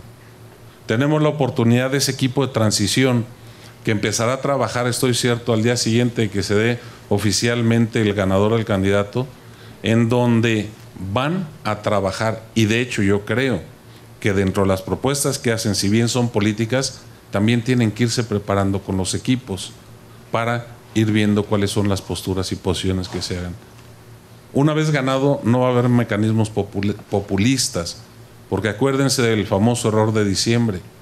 Desestabilizó el precio de dólar ante circunstancias meramente delicadas que en determinado momento, ese diciembre del año de 1994, nos trajo como consecuencia movimientos financieros turbulentos. Sin embargo, con una actuación prudente, México salió adelante. Y hemos tenido bienestar desde entonces para acá en diferentes grados. Cuando nosotros analizamos y vemos así la economía de nuestro país, pues entonces sí podemos vernos y percatar las grandes oportunidades que nosotros tenemos. Nos corresponde a nosotros los profesionistas, los que nos estamos preparando, los que somos expertos en las materias, el dar los comentarios y la participación como obligación de mexicanos que somos ante las autoridades de nuestro país para proponer, para dar ideas, para que exijamos en determinado momento que las decisiones económicas no pueden ser políticas. Tiene que haber la política, sí, pero la política está en la representatividad y la negociación que se debe de hacer para que las cosas se den. Hay aspectos que quizás se den en la vida que son aspectos de interés personal, pero cuando domina el aspecto de interés personal sobre el de las instituciones es cuando en verdad se desestabiliza no nada más la economía, sino también la estructura de cualquier organización. Si nosotros vemos esa participación, y hablo en particular, y discúlpenme que me refiera a la contaduría pública, pero es la que hemos estado trabajando durante, en mi caso, más de 30 años, en la participación de las estructuras colegiadas, es realmente esa solidez que tenemos y ese intercambio de funciones que tenemos con el gobierno mexicano. El Poder Ejecutivo nos ha abierto las puertas. No nos ha gustado muchas veces y otras veces nos las ha cerrado, pero nunca nos hemos cansado de participar haciendo y entregando los resultados que necesitamos o creemos el país necesita. Hay que ver los aspectos macroeconómicos, como lo planteamos al Consejo Coordinador Empresarial, para que de la mano negociemos a nivel de la Subsecretaría de Ingresos y que las propuestas que se hagan desde el punto de vista empresarial estén respaldadas por la Contaduría Pública a través de la valoración del impacto estadístico que se puede dar en la reducción o en el incremento de las tasas. Yo considero en lo personal que es muy importante la reflexión, y como bien lo vieron ahorita, dentro de mi currículum está el aspecto del ser humano. El recapacitar realmente de la grandeza de lo que somos como seres humanos en lo individual nos permite dar lo mejor de nosotros, entregar esa grandeza a nosotros mismos, y en automático se da a los demás.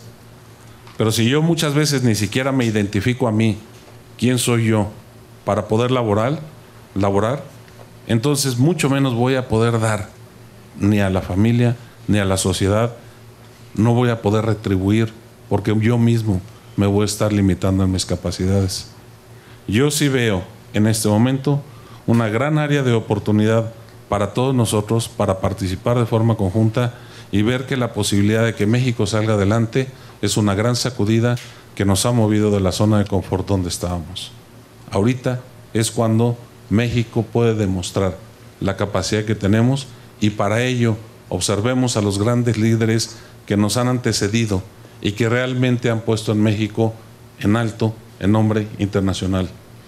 Tuvimos el pasado 1 de noviembre la firma en Estados Unidos, en Nueva York, del convenio, al margen del Tratado de Libre Comercio, del reconocimiento de la certificación del contador público para actuar libremente en Estados Unidos y Canadá. Y tuvimos aquí en México el 15, 16 y 17 de enero la revisión por el NASBA, que es el organismo certificador en Estados Unidos, el Instituto Americano de Contadores Públicos y el CPA Canadá, para revisar los procesos de certificación que tiene México a través del Instituto Mexicano de Contadores Públicos. La respuesta de ellos fue de asombro, de ver que la calidad de estudios que se presentan en las universidades por las horas de estudio son suficientes y son de gran calidad. Las avalan y las apoyan. El proceso de certificación que tenemos, que este año estamos cumpliendo 20 años, ha sido aprobado por Estados Unidos y Canadá bajo la metodología que tenemos nosotros los mexicanos. Manifestaron ellos la gran calidad y quieren que promovamos ante los contadores públicos la oportunidad que se da en estos dos países para que se refrende sin necesidad de revalidación de estudios en Estados Unidos y Canadá la posibilidad de que vayamos a trabajar para ella. Les interesa que los contadores mexicanos lo hagamos. Fuimos felicitados por los tres organismos hacia nosotros. Y al ver la capacidad que tenemos y la influencia que tenemos en México y hacia Centroamérica y Sudamérica, nos han pedido que seamos los promotores en estos países para que se dé la certificación en estos países latinos. Son del desconocimiento de nosotros. Normalmente este tipo de información queda al aire y cuando sacamos los comunicados se lee, se dice, pero no sabemos hasta dónde llega. La grandeza de nosotros, de nuestra profesión, y así como es de nuestra profesión, cualquier otra profesión que sigue el proceso de certificación puede llegar a dar confianza. La contaduría pública actualmente dentro de la certificación significa confianza en la actuación profesional. Muchas gracias por esta invitación, muchas gracias por estar aquí y concluyo con una anécdota de mi parte. Escucharon en mi currículum que tengo el posgrado en contribuciones fiscales federales. Fue en este salón donde yo presenté, casi recién construido el salón, mi examen profesional de la especialidad. Nada más de que yo no estaba viendo para allá, sino estaba viendo para acá nada más. Es un gusto regresar hoy aquí en esta aula. Muchas gracias.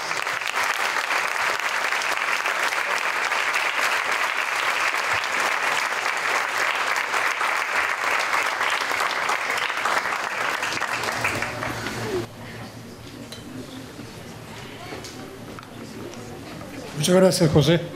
Gracias, querido presidente. Doctor Adam, si es usted tan amable, maestro Tomás.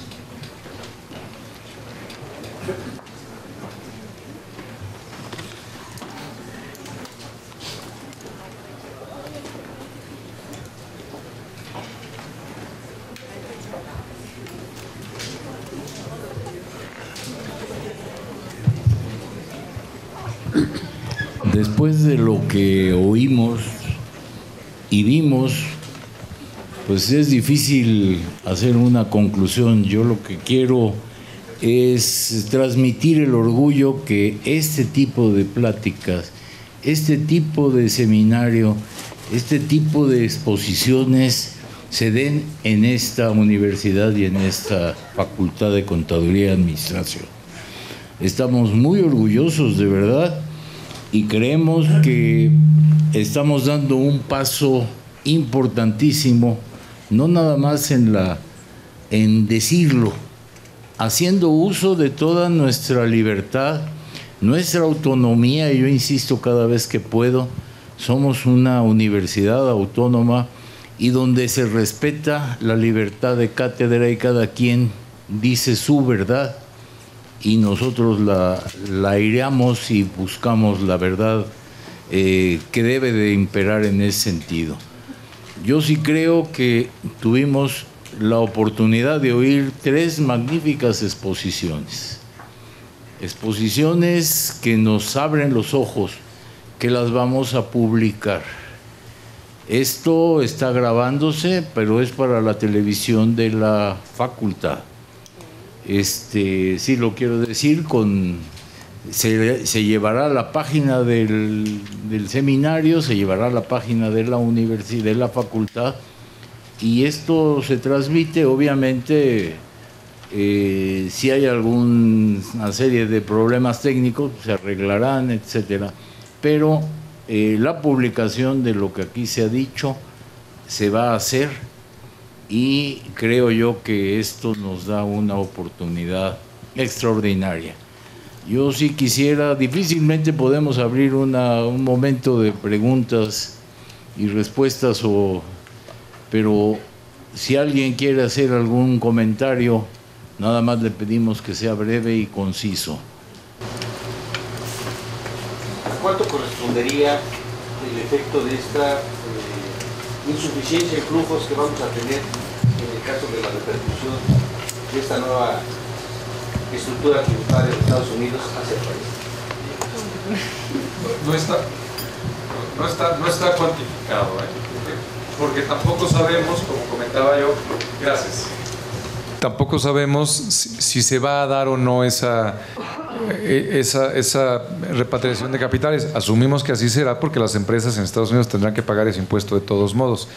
Pero a estas alturas es difícil saber a qué empresas les conviene efectivamente repatriar ese capital y a qué empresas no les conviene, porque también tendremos que tener una idea del nivel de utilidades retenidas que existen en México por parte de subsidiarias mexicanas de casas matrices americanas, y ese número simplemente no se tiene a ese grado a nivel de rubro en la contabilidad de gobierno. Buenas tardes. Buenas tardes. Yo considero que una parte muy importante para influenciar a México en el aspecto de la recaudación tributaria es que se reforme cómo las personas se suscriben al régimen tributario, porque hay más de 14 millones de comerciantes informales que no son parte de nuestro régimen tributario. ¿Creen ustedes que sería una solución viable? Sí, desde hace muchos años, ante el conocimiento de la falta de capacidad de fiscalización por parte de la autoridad, han delegado a los contribuyentes grandes, y grandes me refiero a los pagadores, no al tamaño de contribuyente, que fiscalice a los que vienen abajo. Ahorita simplemente con los comprobantes 3.3 hay una fiscalización automática que va a tener que exigir el comprobante. Si no se tiene ese comprobante no va a ser deducible. ¿Eso qué va a traer como consecuencia? Una cadena de exigencia del registro, valga la redundancia, en el Registro Federal de Contribuyentes, para que la gente empiece a fiscalizar unos a otros a través de estos movimientos. Si revisas la última reforma fiscal del Código, no la última, sino la de 2013, del Código Fiscal de la Federación, se autorizó al SAT a considerar como domicilio fiscal la cuenta bancaria y el domicilio bancario, perdón, el RFC y la persona de la cuenta bancaria y el domicilio manifestado, con la posibilidad de realizar los embargos necesarios en caso de desaparición de los contribuyentes. Si nosotros vemos esto, cada vez va a ser más difícil el manejo del efectivo. Tenemos una ley también, bajo un compromiso internacional de México ante la GAFI, de poder trabajar sobre lo que es el PLD, el plan de lavado de dinero. Y ante este plan de lavado de dinero, la fiscalización en las operaciones financieras van a ser un complemento a la fiscalización, y también se va a complementar con lo que corresponde a las empresas vulnerables u operaciones vulnerables. Yo creo que el SAT está trabajando suficientemente fuerte. Lo que más quizá nos llega a afectar en la evasión fiscal viene siendo el sector agropecuario, por las capacidades económicas de los agricultores, silvicultores, pequeñas organizaciones, sobre todo en donde necesitan manejar el efectivo por falta de infraestructura en los lugares donde tienen sus actividades. Pero esa parte es el mercado primario, que en determinado momento, bajo un segundo proceso después de la cosecha o la venta, puede llegar a generarse ese control fiscal. Gracias. Yo creo que es un buen momento. Gracias. El embajador Francisco Suárez Dávila nos quiere hacer algún comentario. Agrego nada más un comentario a esta pregunta, que es absolutamente fundamental, porque creo que el tema de la informalidad, ¿verdad?, es un tema que ha estado presente en esta discusión desde hace mucho tiempo. Yo nada más quisiera decir, hay una cosa, bueno, uno que tiene que ver con el espíritu muy positivo del contador Becil. El esfuerzo de recaudación desarrollado desde 2013 a 2017 ha sido enorme. En materia de tributación, con todos los problemas de estructura que señalé, pero bueno, la neta es que la tributación en México nunca pasó hasta 2013 del 10% del Producto Interno Bruto. Ese era nuestro tope, que era, por cierto, de las más bajas probablemente casi del mundo. Bueno, se hizo un esfuerzo de recaudación tributaria muy importante, aprovechando el SAT, sobre todo la tecnología que actualmente está disponible, y entonces aumentó la tributación de 10% del producto a 13% del producto. Ese esfuerzo, entre los elementos positivos que señaló el contador Becil, permitió compensar la caída de ingresos petroleros. Bueno, dicho eso, yo creo que hay otro problema muy serio. La neta es que México, en la práctica económicamente, es medio país, no país completo. Es medio país porque de los 100 y pico de millones, 110 o los que les guste, la mitad está viviendo en condiciones de pobreza. Pobreza extrema, es pobreza, ¿sí? Bueno, ahí pues no se puede recaudar mucho. Y luego uno agrega la informalidad, que está muy vinculado con la pobreza extrema o distintos grados de pobreza. Mientras no se resuelva ese problema de desigualdad y atraer ese 50% que está fuera de la economía, no hay forma que puedan aumentar la recaudación tributaria sobre ese 50% muy pobre.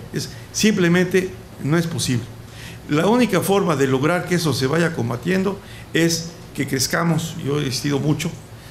Creo que está muy bien, estamos creciendo al 2,5%. Bueno, hay el vaso medio lleno y el vaso medio vacío.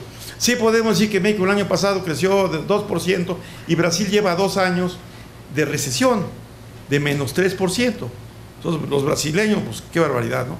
Y ya ni nos comparamos con Venezuela, que cayó menos 15% del producto el año pasado, ¿no? Pues si nos comparamos con Brasil y más aún con Venezuela, pues ahí la llevamos. Pero México no puede darse el gusto de crecer al 2 o 2,5%, y mucho menos que sea menos Estados Unidos. Tenemos que crecer al 6%, como lo logramos en un periodo que nadie sabe, nadie se acuerda, pero de 1933 a 1933 México creció al 6% anual. Eso lo requerimos para resolver ese problema porque ahora es peor, porque de ese, yo digo, somos medio país, 50% que está en la economía de mercado y 50% que no está o en pobreza o en informalidad.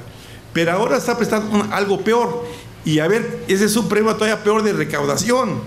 El problema peor de recaudación es que de ese 50% hay una parte que ha caído en manos del crimen organizado, ¿sí?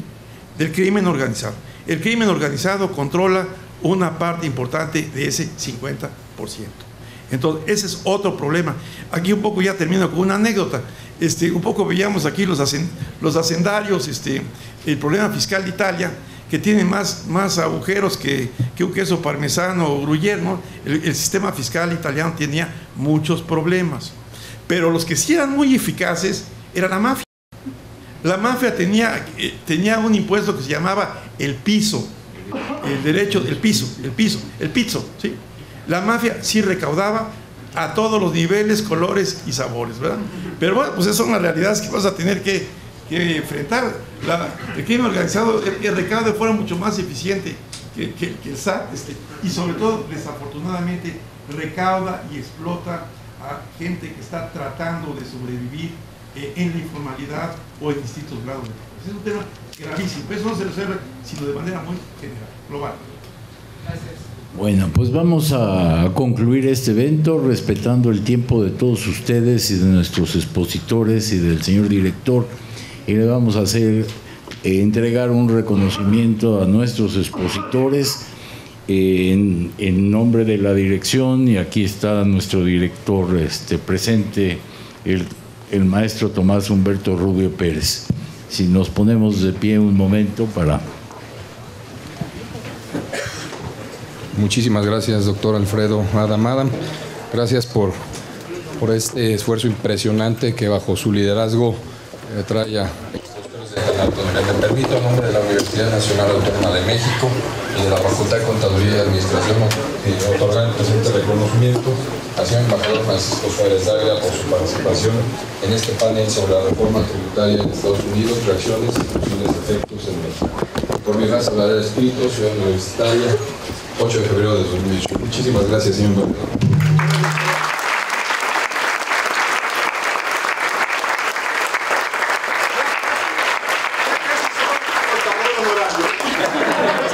Después de eso, ha sido méritos. También me permito, a nombre de la Universidad Nacional, otorgar este reconocimiento al licenciado Mauricio Martínez de Mesa por su participación en este panel tan importante. Muchísimas gracias y bienvenidos. Gracias.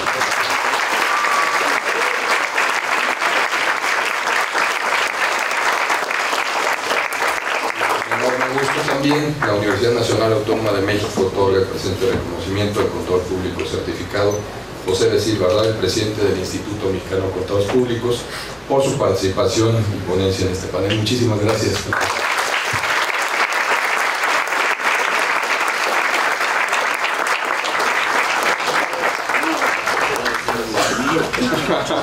Y por supuesto, con todo honor, entrego el siguiente reconocimiento también a nombre de la Universidad Nacional Autónoma de México y de la Facultad de Contaduría y Administración por el apoyo enorme con esta serie de conferencias y ponencias que, como lo decía, bajo el liderazgo del doctor Alfredo Adamada, se pueden llevar a cabo en nuestra Facultad de Contaduría y Administración.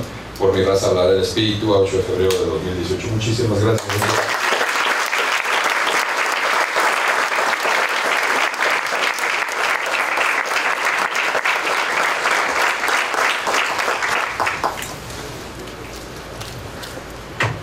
Me voy a permitir tomar el micrófono para hacerles entrega a nuestros expositores brillantísimos que tuvimos en esta ocasión, y todas las hemos tenido, pero es un cuadro que tiene el programa, el anuncio que se mandó y que se puso en toda la universidad y que dice: el seminario, bueno, no lo están viendo ustedes ahí. Y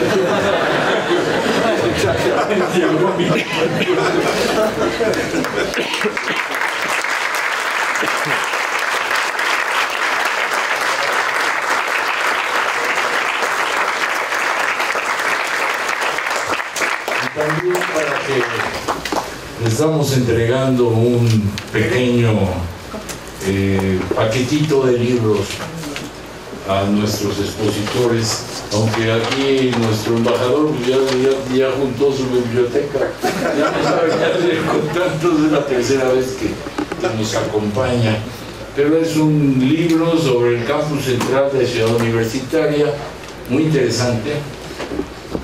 El libro de la gobernabilidad y fiscalización, donde están las 10 primeras conferencias, los 10 primeros libros que se imprimieron aquí, que se repartieron, y también para los que no se acuerdan o tengan una reseña histórica de la facultad 1929 hasta el 2014. Les queremos anunciar que ya estamos en proceso para hacer la siguiente reseña con el festejo de los 90 años por instrucciones del señor director. Y los 2 cuadernos más recientes, que es la administración y fiscalización de los donativos y recursos para la reconstrucción, que es el número 15, y el número 14, la administración de recursos humanos, experiencias y latinoamericana. Para todos ustedes estos están en la página de la facultad y se pueden consultar, pero independientemente ya están aquí la impresión. Entonces, a cada uno le damos un morral.